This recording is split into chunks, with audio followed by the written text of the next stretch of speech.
বুড়িরঘাট থেকে মিশন শেষ করে রওনা করেছি রাঙ্গামাটি জেলার উদ্দেশ্যে। পথিমধ্যেই কুতুবছড়ি বাজার, সেই বাজারে জাকের পার্টির ভক্তবৃন্দরা আছে। জাকের পার্টির রাঙ্গামাটি জেলার সাধারণ সম্পাদক জনাব আব্দুল হক ভাইয়ের অফিস আছে, সেখানে কিছুক্ষণ অবস্থান করব, তারপর রাঙ্গামাটি জেলার উদ্দেশ্যে রওনা করব। আমি রাঙ্গামাটি জেলার সকল ধর্মবর্ণের মানুষ, সকল অসহায় মানুষ এবং সংগ্রামী মানুষ, তাদেরকে শুভেচ্ছা অভিনন্দন জানাই।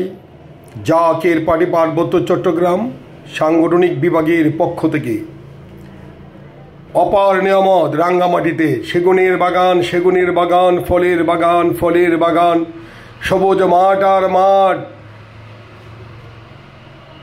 এখানে কৃষকরা অনেক শ্রম দিয়ে কষ্ট করে এই ফসল ফলানো হচ্ছে। তাদেরকে বিনামূল্যে পানির ব্যবস্থা করে দেওয়ার জন্য বাংলাদেশ সরকারের প্রতি আহ্বান জানাচ্ছি।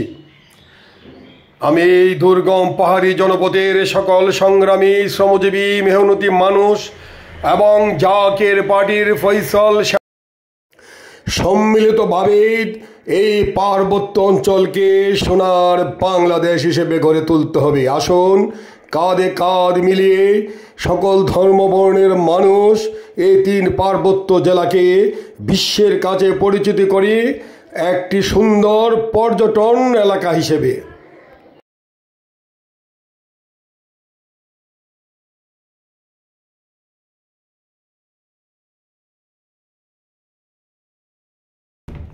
এই দুর্গম জনপদে শিক্ষার ব্যবস্থা আরও উন্নত করি,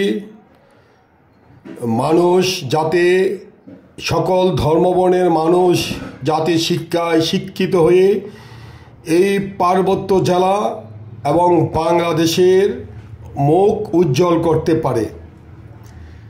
কুতুবছড়ি বাজার রাঙ্গামাটি এসে পৌঁছলাম। নতুন ব্রিজের কাজ হচ্ছে। বাজারটি ছোট হলেও এখানে অনেক বড় মুকাম, অনেক মালামাল বিক্রি হয়, বাঁশ, কাঠ, শাক সবজি। কুতুবছড়ি বাজার একটি আদর্শ বাজার। পাহাড়ের সকল ধর্মবর্ণের মানুষ মিলিতভাবে এই বাজারটি পরিচালনা করে। এই বাজারের মানুষকে রাষ্ট্রীয় সেবা দেওয়ার জন্য আহ্বান জানাচ্ছি।